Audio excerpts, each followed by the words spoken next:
Welcome to the Amplified Podcast Reloaded. Groundwork Ohio is a committed, nonpartisan public policy research and advocacy organization where we focus on the time when children's experiences and environments most influence their health development and life trajectory from birth to age 5. Our vision: that Ohio is the best place to be a young child, and every child has the opportunity to reach their full potential. Well, greetings and thank you for joining us for the Amplified Podcast Reloaded. My name is Vanessa Butler, and I have the pleasure of serving as Groundwork Ohio's Senior Director of Community Relations and Special Projects. Today, we will be talking all things child tax credit with Rob Moore. Rob Moore is the principal for Scioto Analysis. Rob has worked as an analyst in the public and nonprofit sectors and has analyzed diverse issue areas such as economic development, environment, education, and public health. His specialty is applied microeconomic analysis of public policies and trade-offs between efficiency and equity outcomes in economic development and social safety net programs. He also serves as vice president for Gross National Happiness USA, a national grassroots organization promoting multidimensional measurement of well-being in society. Before becoming an analyst, Rob was a community organizer in Omaha, Nebraska. He holds a Master of Public Policy from the University of California, Berkeley's Goldman School of Public Policy, and a Bachelor of Arts in Philosophy from Denison University. Rob, how are you today? I'm doing good, Vanessa. Thank you for having me here. It's such a pleasure, and just a little personal shameless plug. I had the opportunity of being in class with Rob in our undergraduate years, and so just seeing your heightened expertise in so many important spaces regarding public policy, we thank you for truly being a leading voice in all of these important spaces. So let's maybe start with what your why is. When was the moment you decided to explore the deeper issues of economic development and environment, education, and public health and be such a strong advocate in these spaces? Yeah, and it's good to talk to you too. I mean, yeah, I remember being in classes with you, and I'm such a huge fan of Groundwork, and I just love seeing the work that y'all are doing. So, yeah, it's exciting to be, connecting back with someone who, I knew all those years back. As for my why, I mean, I think something kind of proximate, you talked about how I used to be a community organizer in Omaha, Nebraska, and I was working on reproductive health issues when I was there. And I was actually a lobbyist at one point working in the state legislature. And I was surprised to see that there was a bill that was going to cover contraceptive services under Medicaid. And this bill was not so surprising that the bill existed, surprising that the bill was getting a lot of votes from people across the political spectrum. And I was wondering, like, why is this getting so much support? And what I found was there was a report that came out of the Legislative Research Office their nonpartisan research office in the legislature, that said that for every dollar that was put into this investment, there'd be $4 in savings for the state. And basically, the idea is if people who are low income can plan their families better, then there's going to be less poverty down the road, less children born into unfortunate circumstances, and more children born into circumstances where they could be supported by the family, which was going to end up saving the state a lot of money down the road. So that got a lot of people who were very fiscally minded to say, hey, let's support this bill. And in a state that isn't necessarily super supportive of reproductive health, it came only a few votes short of passing. So that really showed me what a good statistic that's grounded in research can do for good public policy. And that's what made me go off to UC Berkeley to study public policy. That's amazing, and thank you for taking us back to those moments. They're catalyst moments, and so it's just helpful to kind of go back and just remember, like, why am I doing the work that I'm doing today? Let's start in terms of our conversation around the child tax credit. I kind of want to ground the listeners just a little bit more in terms of the basics. For those who may not be as familiar, can you give us a quick overview of what the child tax credit is and how it's designed to support families? Child tax credit is a type of benefit that is known across the world as a child allowance. It's basically if you are a family that has children and you would meet certain income thresholds, then you get cash and you get to spend that however you wish to support your family. So that's the general design of child tax credit at the federal level. The child tax credit phases in fairly quickly and supports a lot of low and middle income, but it also goes up to a lot of, middle and high income families as well. And there's a proposal right now in the state legislature. Well, actually, it was proposed by the governor, and Yes. that would provide a child tax credit for low and middle income children, families of children with middle and low income in Ohio. And so, just thinking about the various fiscal policy tools that you may have come across throughout your career, what would make this particular child tax credit that's been proposed? I mean, the Senate version of the bill is slated to come out. Well, as we're recording, it's slated to come out within the next like 30 minutes or so. Maybe share what would make this particular child allowance so impactful for so many Ohio working families and young children. Basically, a child tax credit is very flexible. There aren't a lot of benefits that are out there that can just be used flexibly. And when you are raising a child, there can be a lot of different needs that you have. You could have limitations on transportation that can be holding you back from getting a child to certain childcare providers. Childcare costs are a cost that most families are dealing with in one way or another. Food can be a limitation. If you're invest in education, that could be something that can be a limitation. Obviously, if you're having health problems or if your child's having health problems, that can be another cost. So you can see there's such a range of different costs that families can be dealing with that the kind of classic, I shouldn't say classic, but like the way that our safety net has developed since the 90s has been so focused on give low income people an allowance for housing, then give people an allowance for food, then give people an allowance for childcare, and kind of putting in all these buckets when really what families need a lot of the time is flexibility. That's right. Because every family is dealing with something different. That's so true. So, we want to make sure that smart policy makes fiscal sense. And so, leading into, this next question, from a tax and budget perspective, should we be envisioning the child tax credit as a cost or as a long-term investment?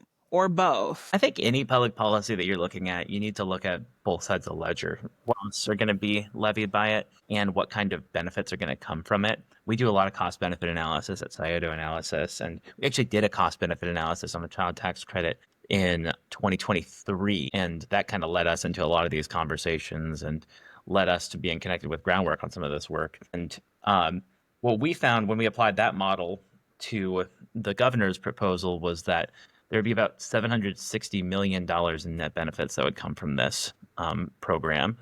Yeah, you gotta look at both sides of the ledger, obviously. But I think something that people kind of miss out on a lot of times is when you're providing benefits in, these different kind of ways that have a lot of eligibility requirements and where people have to work through JFS and have to, drive down to a place downtown where parking might be expensive is Yes. levying all these different costs on households. And a huge benefit of a policy like the child tax credit is it is provided through the tax system. So if you file your taxes, you're going to get it, which means if you're one of those families that goes and files their taxes, which most families are doing, then it's just going to come back to you and you're going to get it. So you don't have to deal with a lot of the frictions that come through benefits that come through some of our other systems. There are some people who are like, oh, like why is all this happening through the tax system? It's because the tax system, as much as we don't like paying taxes, it's something that so many people do. And it's a much more efficient way to provide benefits than some of the other avenues that we have. The fact that it's a tax credit and it comes through the tax system is actually a huge benefit when it comes to keeping costs low for the program. Rob, from an equity standpoint, what has the data showed you about which families will benefit the most from this proposed child tax credit and who might actually fall through the cracks? That's a great question. So the families that are going to benefit the most are going to be low-income working families. Also, middle-income families are going to benefit quite a bit. Under the governor's proposal, there is a trail off, so it doesn't apply to high income Mm-hmm. households. It mainly phases out in kind of the middle and high middle area. So it's mainly low income working families that are going to benefit. As far Mm-hmm. as who falls through the cracks around that proposal, the main families that would fall through the cracks would be very low income families that have limitations on work. So if there are people who are very sick, there are people who can't work for one reason or another or are victims of unemployment. Those are folks who wouldn't benefit because there's actually a phase in as well Hmm. that creates a limitation to very low income people getting access to the credit. So that would be something where, if I was creating an ideal policy, I'd want to have it cover more people who are in deep poverty, but it's mainly low income working families that would benefit from this. And thank you for it like that. I guess I don't have to answer this next question because you did, in fact, share what adjustments you would make to make sure that the CTC is as far reaching as possible. So thank you for touching on that. To data, there's always the human side, right? And so understanding that data always points to people, points to human lived experiences. Is there a statistic or a family story that has stayed with you? I'm not sure if you came across anything as you did your cost analysis around the child tax credit. Is there something that made this issue feel especially personal or urgent to you, not just as a policy analyst, but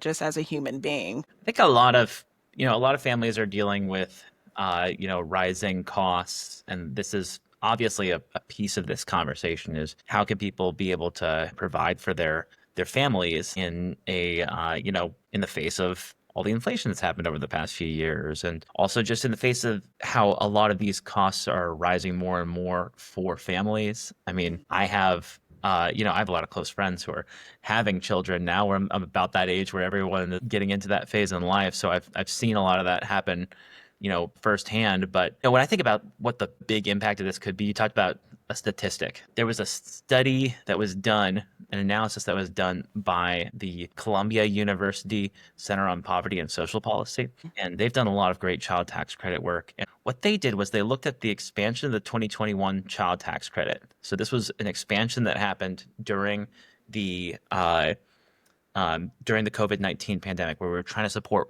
families. What did was they looked at state by state how the poverty rates changed. And in Ohio, if there wasn't the child tax credit that year, the poverty rate would have been 11% Wow. uh, for children. So child poverty rate of 11%. Oh my Because of the child goodness. tax credit in Ohio, it was only 5%. Wow. So the percent change in poverty, the difference was 53%. It cut poverty in half, this one policy of having that child tax credit expansion. Now, this child tax credit expansion that's being proposed by the governor is not as large as that one, but still would have a significant impact on child poverty if it were adopted. What thinking ahead, we want to be thoughtful of, the likelihood of a child tax credit, being in the Senate version of Sub House Bill 96. What's at stake if we let the momentum around the child tax credit fade or even fail in meaningful ways? What would be the next steps if this does not ultimately end up in the budget? Well, from the perspective of a policy analyst, obviously my mind is thinking about poverty rates, and I'm thinking Yeah. about how many people are going to have to be living in poverty if this isn't put in place. I mean, you can see from that analysis I was just talking about from Columbia University how many households could potentially not be in poverty or be in poverty, Yeah. depending on whether this tax credit is passed.